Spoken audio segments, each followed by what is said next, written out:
Hi viewers, welcome to Madras style. வீடியோக்குள்ளே போகிறதுக்கு முன்னாடி நம்மளோட சேனலை சப்ஸ்கிரைப் பண்ணாதவங்க சப்ஸ்கிரைப் பண்ணிட்டு கொஞ்சம் சப்போர்ட் பண்ணுங்கள். வாங்க வீடியோக்குள்ளே போகலாமா? கார்த்தி ரேவதி சீரியலில் என்ன நடந்துட்டுருக்குன்னு பார்க்கலாமா? இந்த ஈஸ்வரியும் சந்திராவும் ஒன்றா சேர்ந்துக்கிட்டு இந்த கார்த்தியும் ரேவதியும் வாழவே விடக்கூடாது அப்படின்னு சொல்லிட்டு கார்த்தி மேலே ஒரு கம்ப்ளைண்ட்டை கொடுக்குறாங்கன்னே சொல்லலாம். அது மட்டும் இல்லாமல் ஈஸ்வரி நேரம் வந்து அதிகாரிக்கிட்ட போயிட்டு இங்கே பாருங்க சார், இந்த கார்த்தி வந்து என்னோட பொண்ணை ஏமாற்றி கூட்டிட்டு போயிட்டான் அப்படின்னு சொல்லிட்டு ஒரு கம்ப்ளைண்ட் தூக்கி கொடுக்க உடனே அதிகாரிங்களும் அப்படியா மேடம் அப்படின்னு சொல்லிட்டு நேராக போயிட்டு நம்ம கார்த்தியை அரெஸ்ட் பண்ணுறாங்கன்னே சொல்லலாம். அது மட்டும் இல்லாமல் இந்த பக்கம் நம்ம ரேவதி எதுக்காக சரி எங்க மாமாவை நீங்க அரெஸ்ட் பண்றீங்க அப்படின்னு சொல்லிட்டு காரணத்தை கேட்டுட்டு இருக்க உடனே வந்து அதிகாரிங்க வந்து சொல்றாங்க, இங்க பாருங்க மேடம், எதுவா இருந்தாலும் ஸ்டேஷனுக்கு வந்து பேசிக்கோங்க, ஓ எங்க வேலையை நீங்க பார்க்க விடுங்க அப்படின்னு சொல்லிட்டு நம்ம கார்த்தியை கூட்டிட்டு போயிட்டு இருக்காங்கன்னே சொல்லலாம். எங்க பரமேஸ்வரி பாட்டி தலையில கையை வச்சுட்டு உட்காந்துட்டு அழ ஆரம்பிச்சிட்டாங்கன்னே சொல்லலாம். ஐயோ, என்னோட பேரனுக்கு ஏன் இந்த மாதிரிலாம் நடக்குதுன்னு தெரியலையே. இப்பதான் அவங்க ரெண்டு பேரும் வாழ்க்கையை தொடங்கலான்னு ஒரு முடிவு எடுத்திருக்காங்க. அதுக்குள்ள உங்க அம்மா இருக்கா இல்லையா, ஏன் தான் உன்னோட வாழ்க்கையும் என்னோட பேரனோட வாழ்க்கையும் கெடுக்கிறான்னு தெரியலையே அப்படின்னு சொல்லிட்டு ஒரு பக்கம் பயங்கரமா அழுதுட்டு இருக்காங்கப்பா. உடனே நம்ம ரேவதி வந்து பரமேஸ்வரி பாட்டி கிட்ட சொல்றாங்க, இங்க பாருங்க பாட்டி, நீங்க தயவு செய்து அல்லாதீங்க, எப்படியாவது நான் மாமாவை வெளியே கொண்டு வந்துருவேன் அப்படின்னு சொல்லிட்டு நம்ம ரேவதி ஸ்டேஷனுக்கு நேரா கிளம்பி போயிட்டு இருக்காங்கன்னே சொல்லலாம். உடனே ஸ்டேஷனுக்கு ரேவதி வரதை பார்த்துட்டு சந்திரகலாவும் ஈஸ்வரியும் பயங்கரமா சந்தோஷம் அடைகிறாங்கன்னே சொல்லலாம். அது மட்டும் இல்லாம ஈஸ்வரியும் சந்திராவும் நினைக்கிறாங்க, வா ரேவதி, நீ இப்படியோ இங்க வருவனே எனக்கு நல்லாவே தெரியும், அதனாலதான் அந்த கார்த்தி மேல இந்த மாதிரி ஒரு புகாரை கொடுத்தோம் அப்படின்னு சொல்லிட்டு இவங்க ரெண்டு பேரும் ஒரு பக்கம் நினைச்சிட்டு இருக்க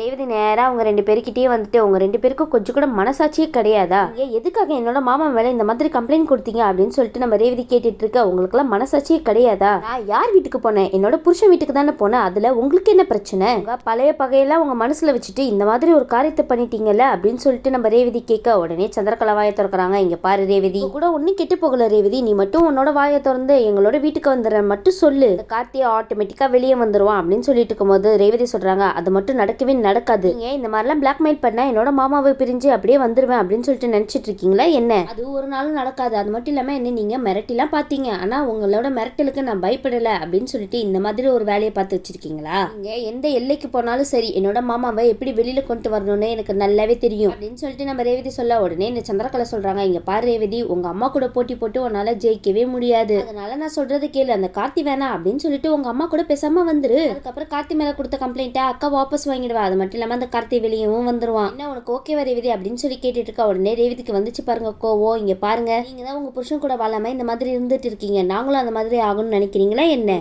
சுத்தமா மனசாட்சியே கிடையாது, அதெல்லாம் இருந்தா இந்த மாதிரிலாம் பண்ணுவீங்களா என்ன, நீங்க தான் எங்க அம்மாவை தூண்டி விட்டு இந்த மாதிரி ஒரு நிலைமைக்கு கொண்டு வந்திருக்கீங்க அப்படின்னு சொன்ன உடனே சந்திரா சொல்றாங்க, அக்கா பாத்தியக்கா உன் முன்னாடியே என்ன பேச்சு பேசுறானே, என்ன அவ பாட்டுக்கு வாய்க்கு வந்ததெல்லாம் பேசிய மனசை கஷ்டப்படுத்துறாக்கா அப்படின்னு சொல்லிட்டு ஒரு நடிப்பை போட உடனே வந்து சாமுண்டீஸ்வரி சொல்றாங்க, இங்க பாரு ரேவதி, கார்த்திக்காக இந்த மாதிரி எங்க கிட்ட பேசிட்டு இருக்கியே, இதெல்லாம் நல்லதே கிடையாது தெரிஞ்சுக்கா அப்படின்னு சொல்லிட்டு இருக்கும்போது உடனே சந்திரா சொல்றாங்க, அக்கா இவ்வளவு சொல்லி ஒரு குத்தமும் கிடையாதுக்கா, இதுக்கெல்லாம் பின்னாடி இருக்கிறது அந்த கார்த்தி தான், அந்த கார்த்தி இவ்வளவு தூண்டி விட்டு தான் இவ இந்த அளவுக்கு பேச ஆரம்பிச்சிட்டாக்கா அப்படின்னு சொல்ல உடனே நம்ம ரேவதிக்கு கோவம் வந்துட்டு, இங்க பாருங்க ரெண்டு பேருக்கும் அவ்வளவுதான் மரியாதை சொல்லிட்டேன், அது மட்டும் இல்லாம என்னோட புருஷனை எப்படி வெளியில கொண்டு வரணும்னு எனக்கு நல்லாவே தெரியும் அப்படின்னு சொல்லிட்டு நேரா ஸ்டேஷனுக்குள்ள தான் போயிட்டு இருக்காங்கப்பா ரேவதி. நேரடியா போயிட்டு நம்ம கார்த்தி கிட்ட தான் அழுதுட்டு இருக்காங்கப்பா இந்த ரேவதி. உடனே வந்து கார்த்தி சொல்றாங்க, ரேவதி தயவு செய்து இந்த மாதிரி அழாத ரேவதி அப்படின்னு சொல்லிட்டு நம்ம கார்த்தி ரேவதியை சமாதானப்படுத்திட்டு இருக்க இந்த பக்கம் நம்ம அதிகாரியை வந்துட்டு சொல்றாங்க, இங்க பாருங்க மேடம், இந்த மாதிரிலாம் இங்க வந்து பேசிட்டு இருக்க கூடாது அப்படின்னு சொல்லிட்டு அதிகாரி சொல்ல உடனே வந்து ரேவதி கேக்குறாங்க, இங்க பாருங்க சார், எதுக்காக என்னோட புருஷன் நீங்க அரெஸ்ட் பண்ணி கூட்டிட்டு வந்தீங்க, அவரு என்ன தப்பு பண்ணாரு அப்படின்னு சொல்லி கேட்டுட்டு இருக்க, பாருங்க மேடம், உங்க அம்மா தான் இந்த மாதிரி கம்ப்ளைண்ட் கொடுத்துருக்காங்க அப்படின்னு சொன்ன உடனே யார் வேணாலும் என்ன வேணாலும் கம்ப்ளைண்ட் கொடுக்கலாம், அதுக்காக நீங்க விசாரிக்காம அவங்கள அரெஸ்ட் பண்ணி கூட்டிட்டு வந்து இந்த மாதிரி உள்ள வைக்கலாமா அப்படின்னு சொல்லி கேட்டுட்டு இருக்க,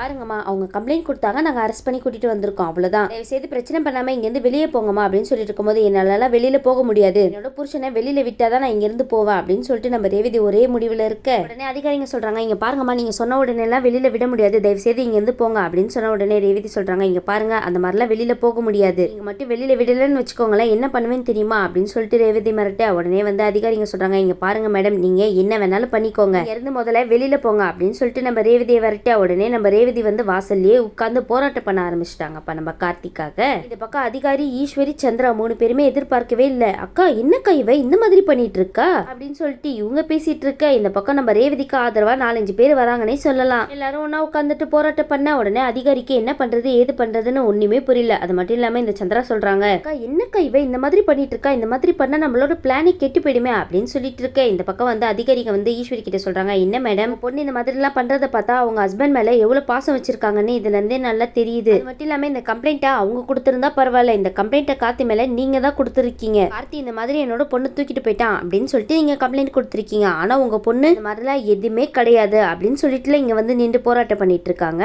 ஆனா நீங்க கொடுத்த பணத்தை பணத்துக்காக தான் உங்ககிட்ட இருந்து அந்த கம்ப்ளைண்ட்டை வாங்கி இந்த மாதிரிலாம் பண்ணேன். ஆனா நான் பண்ணது எவ்வளவு பெரிய தப்புன்னு எனக்கு நல்லாவே புரியுது. அதனால தயவு செய்து உங்க கம்ப்ளைண்ட்டை வாபஸ் வாங்கிக்கோங்க. அது மட்டும் இல்லாம இங்க போராட்டம் பயங்கரமா நடந்துட்டு இருக்கு. இது மட்டும் பெரிய அதிகாரிக்கு தெரிய வந்துச்சுன்னா அவ்வளவுதான் மேடம் அப்படின்னு சொல்லிட்டு இருக்கும் போது உடனே வந்து சந்திராவும் ஈஸ்வரி பேசிட்டு இருக்காங்க. என்ன சந்திரா இவ இந்த மாதிரி பண்ணிட்டு இருக்காளே, இந்த மாதிரிலாம் நடக்கணும்னு நம்ம கொஞ்சம் கூட எதிர்பார்க்கவே இல்லையே அப்படின்னு சொல்லிட்டு சொல்ல அதிகாரிங்க சொல்றாங்க, இங்க பாருங்க மேடம், நீங்க மட்டும் கம்ப்ளைண்ட் வாபஸ் வாங்கலன்னு வச்சுக்கோங்களேன், நாங்களே அவரை வெளியில விட வேண்டியது வரும். இந்த மாதிரி கார்த்தி வந்து என்னோட பொண்ணை தூக்கிட்டு வந்துட்டான் அப்படின்னு சொல்லிட்டு நீங்க கம்ப்ளைண்ட் கொடுத்தீங்க. ஆனா ரேவதியே வந்து அந்த மாதிரிலாம் எதுவுமே கிடையாது அப்படின்னு சொல்லிட்டு இருக்காங்க. அது மட்டும் இல்லாம என்னோட புருஷன் கூட ஒன்னா சேர்ந்து வாழணும்னு தான் நான் முடிவு பண்ணிருக்கேன் அப்படின்னு சொல்லியிருக்காங்க. ஆனா அந்த பொண்ணோட பேச்சு தான் எடுபடுமே தவிர அவங்க 2 பேர் பேச்சு எடுபடாது அப்படின்னு சொல்லிட்டு கார்த்தியை வெளியே விட போறேன் அப்படின்னு சொல்லிட்டு போயிட்டு இருக்காரு. உடனே அந்த அதிகாரி நேர ரேவதி கிட்ட போய் சொல்றாங்க, இங்க பாருங்க மேடம், நீங்க இந்த மாதிரி போராட்டம் எல்லாம் பண்ணாதீங்க, ஹஸ்பண்ட நான் வெளியில விட்டுறேன் அப்படின்னு சொன்ன உடனே நம்ம ரேவதிக்கு பயங்கரமா சந்தோஷப்படுறாங்கன்னே சொல்லலாம். உடனே நம்ம ரேவதி நக்கலா இந்த ஈஸ்வரியை பார்த்து சந்திராவை பார்த்து சிரிக்க ஆரம்பிச்சிடாங்கப்பா. ஆனா இவங்க 2 பேரும் இங்க எரிச்சலோட நின்றுட்டு இருக்காங்க. என்ன சந்திரா ஈஸ்வரி, உங்களோட பிளான் மறுபடியும் ஃபிளாப்பா?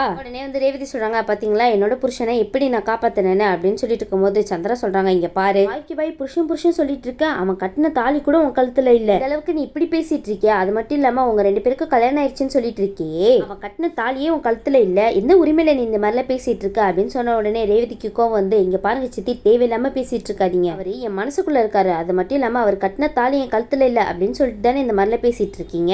ஊர் உலகத்துக்கு முன்னாடி தானே என் கழுத்துல ஏற்கனவே தாலி கட்டினாரு. அது மட்டும் இல்லாம இங்க எத்தனை பேர் இருக்காங்கன்னு பாத்தீங்களா, இந்த இடத்துல இவங்க முன்னாடியே என் கழுத்துல தாலி ஏறதான் போகுது அப்படின்னு சொல்லிட்டு நம்ம ரேவதி சொல்ல, இதை கேட்டுட்டா நம்ம ஈஸ்வரிக்கு சந்திராக்கும் தூக்கி வாரி போட்டுச்சுன்னே சொல்லலாம். ஈஸ்வரி சொல்றாங்க, இங்க பாரு ரேவதி, தப்புக்கு மேல தப்பு பண்ணிட்டே போற அப்படின்னு சொன்ன உடனே ரேவதி சொல்றாங்க, இங்க பாருங்கம்மா, எது தப்புன்னு சொல்றீங்க? என்னோட மாமா கூட சேர்ந்து வாழணும்னு சொல்லிட்டு நான் சொல்றேனே, அது தப்புன்னு சொல்ல வரீங்களா? நான் பண்றது தப்பா இல்ல உங்க வரட்டு கௌரவத்துக்காக நீங்க கார்த்தி மாமாவையும் ஒட்டுமொத்தமா பிரிக்கணும்னு சொல்லிட்டு நினைச்சிட்டு இருக்கீங்களே, இல்ல அது தப்பா அப்படின்னு சொல்லி கேட்க உடனே கார்த்தி வெளியில வந்துறாங்கன்னே சொல்லலாம். உடனே கார்த்தி வந்து ரேவதி கிட்ட கேட்கறாங்க, ரேவதி எதுக்காக நீ இந்த மாதிரிலாம் பண்ண அப்படின்னு சொன்ன உடனே ரேவதி சொல்றாங்க, என்ன மாமா, உங்களுக்குலாம் இந்த மாதிரி பேசினாதான் சரிப்பட்டு வருமாமா, அது மட்டும் இல்லாம என் கழுத்துல தாலி இல்லன்னு வார்த்தைக்கு வார்த்தை சொல்லி காமிச்சிட்டு இருக்காங்க. இப்போ இந்த இடத்துலயே என் கழுத்துல தாலி கட்டுங்க மாமா, அது மட்டும் இல்லாம என்னோட தாலியை நீங்க தானே வச்சிருக்கீங்க, எல்லாரும் முன்னாடி என் கழுத்துல தாலி கட்டிட்டு என்ன இங்க இருந்து கூட்டிட்டு போங்க மாமா அப்படின்னு சொல்லும் போது உடனே கார்த்தி சொல்றாங்க, இங்க பாரு ரேவதி, தயவு செய்து அவசரப்படாத, இந்த பக்கம் நம்ம கார்த்தி மயில் வாகனம் வராங்கன்னே சொல்லலாம். அது மட்டும் இல்லாம பரமேஸ்வரி பாட்டி சொல்றாங்க, கார்த்தி நீங்க வந்துட்டியாப்பா? பாட்டி நீங்க எதுக்காக பாட்டிங்க வந்தீங்க அப்படின்னு சொல்லிட்டு கார்த்தி கேட்டுட்டு இருக்கா. உடனே வந்து பரமேஸ்வரி பாட்டி சொல்றாங்க, இல்லப்பா ஊர்ல என்னென்னவோ பேசிட்டு இருக்காங்க, ரேவதி போராட்டம் பண்றா, அப்படி பண்றா, இப்படி பண்றா சொல்லிட்டு என்னென்னவோ சொல்லிட்டு இருந்தாங்க, அதனால தான்ப்பா பயத்துல இங்க ஓடோடி வந்த அப்படின்னு சொல்லிட்டு இருக்க.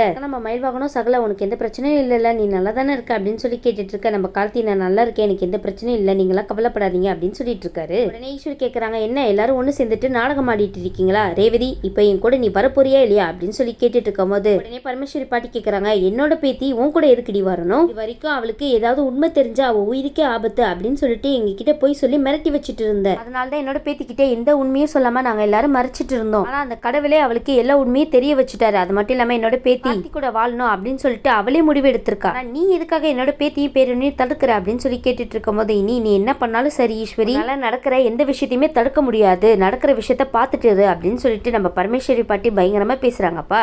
ஈஸ்வரி சொல்றாங்க, இங்க பாருங்க, நீங்களும் உங்க பேரனும் சேர்ந்து போற நாடகத்துல என்னோட பொண்ணு நல்லாவே சிக்கிக்கிட்டா, அதனாலதான் நாங்களே வேணாம் அப்படின்னு சொல்லிட்டு அவ உதறி தள்ளிட்டு வந்துட்டே இருக்கா. இதுக்கெல்லாம் காரணம் நீங்க 2 பேரும் தானே. ஏற்கனவே உன்னாலதான் எங்க அம்மாவை பிரிஞ்சு நாங்க கஷ்டப்பட்டுட்டு இருக்கோம். அது மட்டும் இல்லாம இப்ப என்னோட பொண்ணையை என்கிட்ட இருந்து பிரிக்கிறியா? அது நான் உயிரோட இருக்கிற வரைக்கும் நடக்காதுன்னு நடக்கவும் விட மாட்டேன் அப்படின்னு சொல்லிட்டு இருக்கும்போது உடனே வந்து பரமேஸ்வரி பாட்டி சொல்றாங்க, இங்க பாரு, நீ தான் அந்த மாதிரி நினைச்சிட்டு இருக்க. அது மட்டும் இல்லாம உன் அம்மாவோட கதை முடிஞ்சதுக்கு நானும் என்னோட புருஷனும் காரணமே இல்லை அப்படின்னு சொல்லிட்டு என்னோட பேரை நிரூபிச்சுட்டான். ஆனா அது கூட நீ நம்பவே இல்லையே. அது மட்டும் இல்லாம இதுக்கெல்லாம் காரணம் நாங்களா தான் இருப்போம் அப்படின்னு சொல்லிட்டு 25 வருஷமா குற்றோணச்சிலேயே இருந்தோம். எப்ப என்னோட பேரன் இதுக்கெல்லாம் நாங்க காரணம் இல்லை அப்படின்னு சொல்லிட்டு வெளியில உண்மையை கொண்டு வந்தானோ அப்பயே எல்லா குற்றோணச்சியும் போயிடுச்சு. அதே மாதிரிதான் இப்பயும் என்னோட பேரனும் பேத்தியும் ஒன்னா சேர்ந்து வாழணும்னு நினைக்கிறாங்க. அதை உன்னால தடுக்கவே முடியாது அப்படின்னு சொல்லிட்டு இருக்கும்போது உடனே வந்து ரேவதி சொல்றாங்க, பாட்டி நீங்க எதுக்காக தேவையில்லாம இவங்க கிட்ட கத்திட்டு இருக்கீங்க? மாமா உங்க கையில தான் தாலி வச்சிருக்கீங்களா, உடனே கழுத்துல கட்டுங்க மாமா, அதை இவங்க 2 பேரும் கண்ணால பாக்கட்டும் அப்படின்னு சொல்லிட்டு இருக்க. உடனே பாட்டி சொல்றாங்க, ஆமா கார்த்தி, ரேவதி சொல்றது கரெக்ட் தான், இப்பவே அவ கழுத்துல தாலி கட்டு. கழுத்துல தாலி இல்லாதனால தானே இந்த மாதிரி பிரச்சனை பண்ணிட்டு இருக்காங்க இவங்க 2 பேரும். கழுத்துல மட்டும் தாலி ஏறிச்சு, அதுக்கப்புறம் இவங்க 2 பேருக்கும் வாய் திறக்கவே வாய்ப்பு இருக்காது. உடனே நம்ம கார்த்தியா அவங்க கிட்ட இருக்கிற தாலி எடுக்கிறாங்கன்னே சொல்லலாம். சரிங்க, இதுக்கப்புறம் நம்ம கார்த்தி ரேவதி கழுத்துல தாலி கட்டுறாரா இல்லையா, எப்படி கொண்டு போறாங்கன்னு வெயிட் பண்ணி பார்க்கலாம். இந்த வீடியோ உங்களுக்கு பிடிச்சிருந்துச்சுன்னா மறக்காம மெட்ரஸ் ஸ்டைல லைக் பண்ணுங்க, ஷேர் பண்ணுங்க, சப்ஸ்கிரைப் பண்ணிடுங்க. தேங்க்யூ.